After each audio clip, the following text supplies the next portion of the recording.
नैसर्गिक संसाधनों का प्रदेश मध्य प्रदेश इन दिनों अकूत भ्रष्ट धन संपदा उजागर होने के मामले में चर्चित है। और इस मामले को लेकर हाल ही में आईटी विभाग ने, इनकम इनकम टैक्स ने, लोकायुक्त ने और ईडी ने संयुक्त जो छापामार कार्रवाई की है, उसमें ढेर बड़ी मात्रा में अवैध धन का बरामद होना सवाल खड़े कर रहा है सरकारों के ऊपर, सरकारी अधिकारियों के ऊपर और इन्हें संचालित करने वाले एक ऐसे गिरोह के बारे में जो लाइजनिंग के बतौर जाने जाते हैं। हमारे साथ मौजूद हैं दीपक जोशी, पूर्व मंत्री हैं मध्य प्रदेश के। और सबसे बड़ा परिचय जो दीपक जोशी जी का है, वो दीपक जोशी जी का परिचय है एक राजनीतिक संत के तौर पर जाने जाने वाले मध्य प्रदेश के पूर्व मुख्यमंत्री कैलाश जोशी जी के सुपुत्र हैं। जिस मामले को लेकर अभी चर्चाएं हो रही हैं, उस मामले को लेकर के दीपक जोशी जी ने एक शिकायत की थी और वो शिकायत जब जांच हुई और जांच के बाद जब उस पर कार्रवाई हुई, तो मध्य प्रदेश के आम से लेकर खास आदमी के चेहरे पर एक अजीब सा भय, अजीब से आश्चर्य दिखाई दे रहा है कि इतनी बड़ी मात्रा में अवैध धन भी बरामद हो सकता है। दीपक जी, आपने जो शिकायत की थी वो क्या सोचकर की थी और किस मामले को लेकर थी? चतुर्वेदी जी, मैं भोपाल में पढ़ा लिखा हूँ, बड़ा हुआ हूँ। मेरे पास मेरे कुछ मित्र जो चार्टर्ड अकाउंटेंट हो गए, कुछ बैंक में हो गए, कुछ डॉक्टर बन गए। वो एक दिन मेरे पास आए कि हमें आपका सहयोग चाहिए। तो मैंने कहा, क्या सहयोग चाहिए आपको? बोले, भोपाल में एक रोड बन रहा है वेस्टर्न बाईपास के नाम से। उस रोड के कारण भोपाल की बहुत बड़ी प्राकृतिक धरोहर जो राजा भोज ने भोपाल को सौंपी थी, बड़ा तालाब, वो ख़त्म हो जाएगा। तो मैंने कहा, विकास के लिए कुछ ना कुछ चीज़ें ख़त्म भी होती, कुछ नई बनती भी है। रोड बनेगा तो नुकसान अगर हो रहा है तो ठीक। बोले, नहीं, पर्यावरण की दृष्टि से जितना बड़ा नुकसान भोपाल को होगा, तब शायद हम आने वाली हज़ारों पीढ़ियों को इसका जवाब नहीं दे पाएंगे। तब मैंने पूरा उसका अध्ययन किया और अध्ययन करने के बाद पता चला कि ये रोड जो है झागरिया खुर्द तक 30 किलोमीटर तो ठीक है, लेकिन झागरिया खुर्द से फंदा कला ये 12 किलोमीटर का जो रोड है अनावश्यक रूप से बनाया जा रहा है। और ख़ास करके इसलिए कि 12 किलोमीटर के इस दायरे में जो तालाब का सबसे बड़ा कैचमेंट एरिया है, जिससे बड़ी नदियाँ उलझावन और कोलान जैसी नदी बड़े तालाब को पानी पहुंचाती है, वो पूरा ख़त्म हो जाएगा और आने वाले 25 साल में ये तालाब निगल लिया जाएगा कंक्रीट के जंगल के माध्यम से।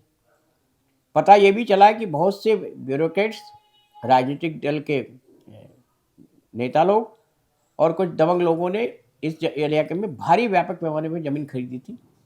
हमने कुछ जो छोटे मोटे प्रमाण थे उसके साथ एक प्रधानमंत्री कार्यालय को शिकायत की थी।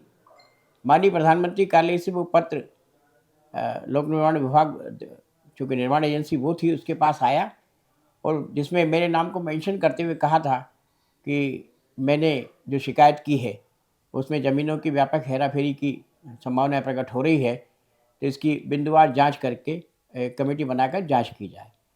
शायद उसी तारतम्य में ये कार्रवाई हुई है, लेकिन मैं इतना जानता हूँ कि मेरे ख्याल से मध्य प्रदेश की राजनीति में हिला देने वाला एक कारनामा कहीं न कहीं सिद्ध हो रहा है।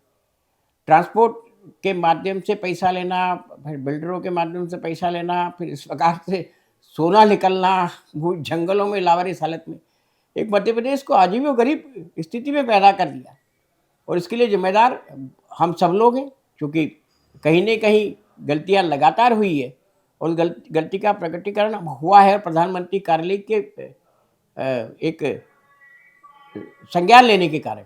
तो मुझे लगता है प्रधानमंत्री जी ने तो अपना काम पूरा किया, लेकिन मध्य प्रदेश में हम सब लोगों को मिलकर जनता के साथ सहयोग लेकर इस चीज़ का निष्पादन करना चाहिए और आने वाले कल में ऐसे लोगों को बेनकाब करने के लिए सब लोगों को मिलकर, जिसमें प्रेस भी हो गई, आप भी हो गए, हम भी हो गए, हम सब लोग मिलकर इस जो एक नया मकाम प्रधानमंत्री जी ने दिया है, उस मकाम को हासिल करने के लिए सहयोग देना चाहिए। आपकी शिकायत लोक निर्माण विभाग तक आई थी और लोक निर्माण विभाग चूंकि राज्य सरकार के अधीन एक एजेंसी है और जो जिन नौकरशाहों के नाम इस छापे के बाद सामने आ रहे हैं, वो उस समय मध्य प्रदेश की प्रमुख हस्तियों के तौर पर जाने जाते थे। क्या उस शिकायत पर ईमानदारी पूर्वक जांच हो पाई?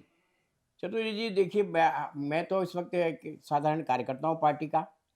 मेरे परिवार ने हमेशा पारदर्शिता की राजनीति की है। अभी तक तो जांच और जांच की दिशा सही दिशा में जा रही है, क्योंकि जिस प्रकार से पकड़ा-धकड़ी हुई है। लेकिन अभी बड़े चेहरे बेनकाब नहीं हुए। बड़े चेहरे को बेनकाब करने के लिए मैं तो मांग करूँगा इनकम टैक्स डिपार्टमेंट से, क्योंकि इनकम टैक्स डिपार्टमेंट और लोकायुक्त 2 की कार्रवाई हुई। लोकायुक्त भोपाल मध्य प्रदेश में मुझे भरोसा बिल्कुल नहीं, कतई नहीं है। लेकिन मध्य प्रदेश सरकार की भी मंशा होना चाहिए, और ऊपर से इनकम टैक्स जो केंद्र सरकार का है, कि किसी निष्पक्ष जांच एजेंसी के माध्यम से इन सब चीज़ों का निराकरण होना चाहिए। जिसमें एक बड़े अधिकारी का नाम आ रहा है कि उसने ज़मीन ली, उसने खुद ने स्वीकार कर लिया कि मैंने 11 में ज़मीन ली, 12 में बेच दी।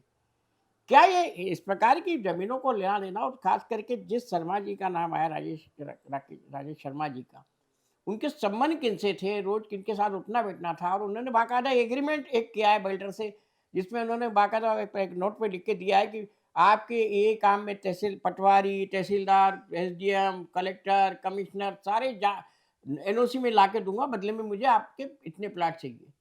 तो क्या ये बहुत बड़ा गिरोह सरगना कहीं दिखता नहीं है? और इसके जाल बल्लभ भवन से लेकर पंचायत तक बैठ चले गए। तो ऐसे दृष्टिकोण में आम जनता, आज भोपाल की स्थिति हम देखें कि क्या आम जनता के लिए जो ज़मीन।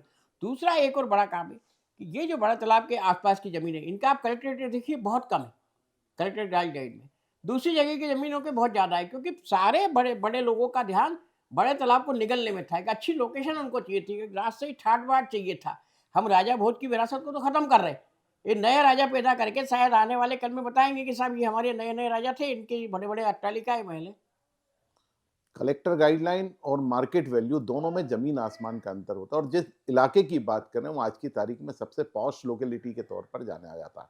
क्या आप ये मानते हैं कि इसमें भी कोई टैक्स से संबंधित गड़बड़ियाँ बहुत बड़े नहीं, मात्रा में मेरे हुई हैं? जैसे कहा ना कि कलेक्टर गाइडलाइन बहुत कम इसलिए निर्धारित की, ताकि हमारा काला धन सफ़ेद होने में ज़्यादा समय नहीं लगे, ज़्यादा वो नहीं लगे, और बेनामी सौदे हुए। आज भी वहाँ ज़मीन का मालिक के नाम पे ही ज़मीन है, लेकिन काबिज़ कोई दूसरा व्यक्ति है। आप भवनों का देख लें, वहाँ जहाँ पे मुश्किल से आप 500,000 फुट की बना सकते थे, आज वहाँ 10-10 हज़ार स्क्वायर फीट की अट्टालिकाएँ खड़ी हो गई। रोड ज आपने देखा कि सड़क का निर्माण हो गया है, महाशय के घर के जाने के लिए 2 लेन सड़क, सीमेंट कंक्रीट का, कि तो गाँव को हम पुल नहीं दे पा रहे, सड़क नहीं दे पा रहे, और उनके घर तक जाने का अप्रोच हमने लगा दिया। तो ये कहीं न कहीं गड़बड़ियाँ तो हुई है, लेकिन इन गड़बड़ियों की जाँच होना चाहिए निष्पक्ष रूप से। अभी तक प्रधानमंत्री कार्यालय के कारण से, इतना बड़ा हस्तक्षेप के कारण इतना बड़ा मामला आया, उजागर हुआ है। तो मध्य प्रदेश सरकार और केंद्र सरकार के कोई अच्छे अधिकारियों के माध्यम से इसकी जाँच होते हुए इन सब लोगों को जो कटघरे में आना चाहिए, कटघरे में आकर जो जनता के साथ इन्होंने खिलवाड़ किया, जनता के धन का दुरुपयोग किया। आज भोपाल की जो हरियाली, ग्रीनरी, या हम भोपाल के बड़े तालाब को निगलने का जो प्रयास किया, मैं तो ये कहूँगा ये बहुत बड़ी हत्या जैसा प्रकरण है। क्योंकि आने वाले कल में जिस बड़े तालाब का पानी हमने पिया है, आज वो पानी हमारे से दूर हो जाएगा, तो हम आने वाले भविष्य को क्या जवाब देंगे? इस हेतु मेरा तो मानना है कि एक अक्षम्य अपराध इन लोगों ने किया, इस अक्षम अपराध की सज़ा तक पहुँचना ही हम सब लोगों के माध्यम से सरकार इनको पहुँचाए, ये मैं आपके इस चैनल के माध्यम से माँग करता हूँ। मध्य प्रदेश में पिछले 20 सालों से भारतीय जनता पार्टी की सरकार है और ये जो सारे कारनामे सामने आ रहे हैं वो उस सरकार के कार्यकाल के दौरान के हैं। क्या आप मानते हैं कि इन बेलगाम नौकरशाहों को, भ्रष्ट नौकरशाहों को सरकार का कोई संरक्षण प्राप्त था? नहीं, देखिए, सरकार का संरक्षण तो मैं नहीं कह सकता, लेकिन जिस प्रकार से इसमें एक दूसरा मामला जो सौरभ शर्मा का आया, और सौरभ शर्मा के पिताजी स्वास्थ्य विभाग में थे। उनकी मृत्यु के बाद उनकी अनुकंपा नियुक्ति होना थी। अनुकंपा नियुक्ति आरटीओ में क्यों दी गई? आरटीओ में देने के बाद विशेष उनको पोस्टिंग क्यों दी गई? विशेष पोस्टिंग देने के बाद इतना बड़ा हिसाब-किताब रखा कि आज 54 किलो सोना उन्होंने लावारिस सरहद में पटक दिया, तो कितना सोना इनके पास होगा? सोने का भंडार होगा। तो ऐसे दृष्टिकोण में मेरा ये मानना है कि कहीं न कहीं चूक तो हुई है। चूक के लिए ज़िम्मेदार सरकार में बैठे जनप्रतिनिधि भी हो सकते हैं, लेकिन अधिकारियों की व्यापक इसमें भूमिका निश्चित रूप से दिखने में आती है, और एक अधिकारी जो सत्ता के इर्द-गिर्द 2006 से लेकर अभी तक 1 साल पहले तक था, उस अधिकारी की मुख्य भूमिका रही, और उस अधिकारी के हाथ में डंडा था। उस डंडे के कारण हो सकता है बहुत से अधिकारी जो नहीं भी करना चाहते हो, उस डंडे के दबाव में, प्रभाव में उन्होंने उस चीज़ को अंजाम दिया, और उसका आपने देखा कि आज कितना बड़ा निकला है। तो ये मैं तो ये मानता हूँ कि चूक हुई है सरकार से। राजेश शर्मा को इकबाल सिंह बैस जो पूर्व मुख्य सचिव थे उनका करीबी माना जाता है। क्या आप मान रहे हैं कि इकबाल सिंह बैस की इस मामले में जबरदस्त कोई भूमिका है? देखिए, इकबाल सिंह जी बहुत ही वरिष्ठ आईएएस अधिकारी, हमारे तो चीफ सेक्रेटरी जैसे पद पर रिटायर हुए, अच्छे पदों पे विराजमान रहे। तो अटल जी ने एक बार कहा था कि हमने गलतियाँ हो सकती लेकिन बेईमानी नहीं हो सकती। तो मैं तो ये कहूँगा ये गलती नहीं, बेईमानी है और बेईमानी की सज़ा उनको मिलना चाहिए। आप थे दीपक जोशी, बेबाक अपनी बात कही है। हम इस तरह के समाचारों से आपको और भी अवगत कराते रहेंगे। आप हमारे खबर नेशन यूट्यूब चैनल को सब्सक्राइब कीजिए, लाइक कीजिए और शेयर कीजिए। ऐसी ही और खबरों और हमसे जुड़ने के लिए प्रेस कीजिए बेल आइकॉन, चैनल को लाइक कीजिए, सब्सक्राइब कीजिए। जुड़े रहिए हमारे साथ। खबर नेशन, सिर्फ सच।